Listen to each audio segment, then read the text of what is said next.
This is my last piece, and it's a bit long, so thank you for staying here and listening. I appreciate all of your attention.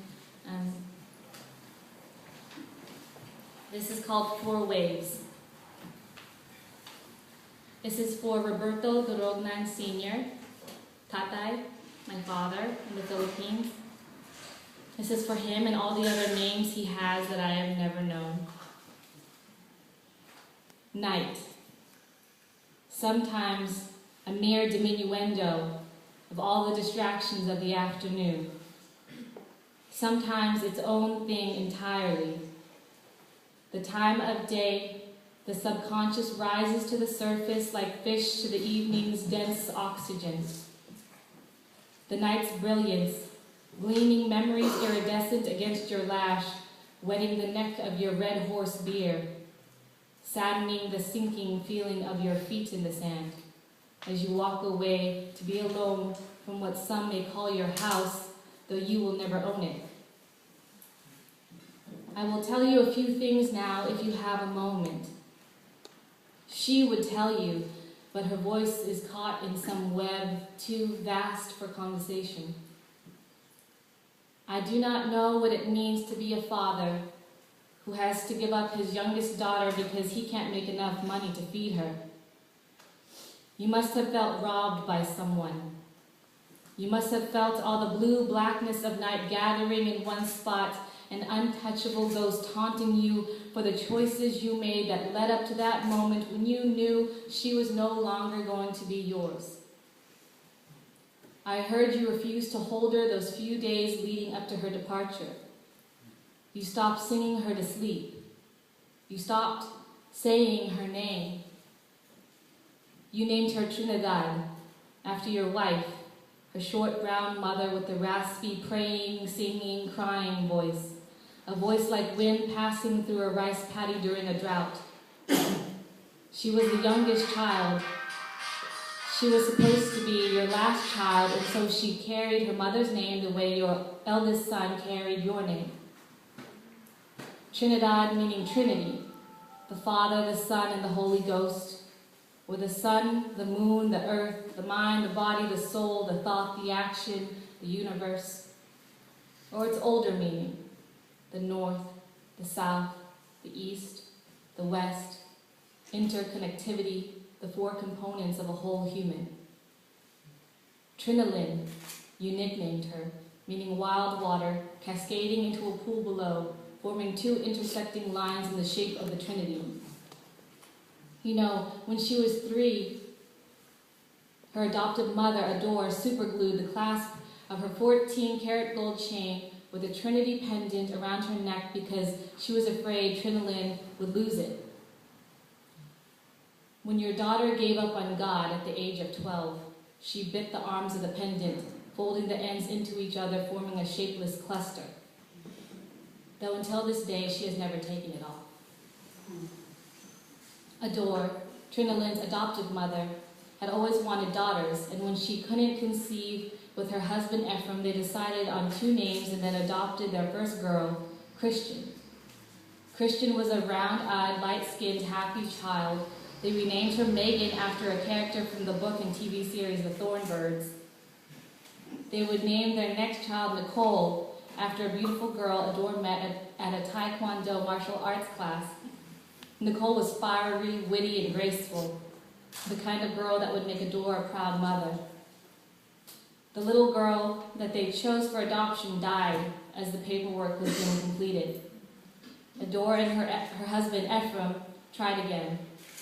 They found another girl, but her mother changed her mind the last minute. What was that moment like for that mother? What revelation or wild protective wolf or impetuous fear took over her heart and arms and mournful fingers before she snatched her child back into the safety of her own body? Did you and your wife feel the same fear too? And if you did, what tree did you bury it under? The one where your son Daniel and daughter Elizabeth rest in their makeshift coffins? Or is that fear with you both still, in the timbre of your wife's songs, hymnal and reaching like a winding storm between two equally destructible towns. In the bottles empty of alcohol and hope, scattered along the river, your fingerprints weeping across the peeling labels. Adore and Ephraim were so far into the adoption paperwork that it would have taken years to start all over again. They were in their 50s and did not have time to wait any longer. They finally found another child. The third girl, your Trinalyn, assumed the first girl's identity to speed up the paperwork. Trinalyn Tijones Dorognan, born July 10th, became Nicole N. Escobar, born August 17th, with a few signatures. I heard you did not know how to write your own name. The day you had to sign the adoption papers, someone had to hold you and guide your consenting hand. Trinalyn's name was being changed to Nicole. Nicole meaning victory of the people, after St. Nicholas, the saint who saved the daughters of a poor man. The daughters were being forced into a life of prostitution because the family was too poor to eat. I have learned that poor people must always give something up, even when they have nothing to give. The real Nicole, I don't know what her birth name was, vanished through the exact paperwork that gave Trinalyn a new life.